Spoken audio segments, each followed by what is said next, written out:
សួរស្ដាយខ្មែររលាយក្មេងចំនួនក្រោយបានអីកេសិន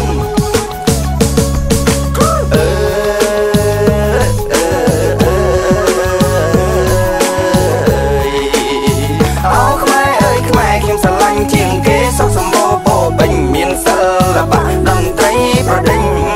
រលកដែលបោកប្រលេងខ្ញុំសូមទន្ទិញជួយថែរក្សាអើយថែរក្សាជួយថែសិល្បៈដូនតាជួយថែសិល្បៈដូនតាតែគូអណានអ្នកស្រីអ្នកព្រៃប្រុសស្រីមីងពូខាងស្ដាប់អាយ៉ៃជាពិសេស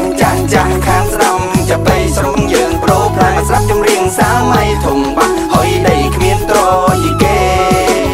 អូខ្មែរអើយខ្មែរស្រុកយើងឥឡូវមិនដូចពីមុនទេអីគ្មានត្រពិនពៀតអាយ៉ៃឆ្លើយឆ្លង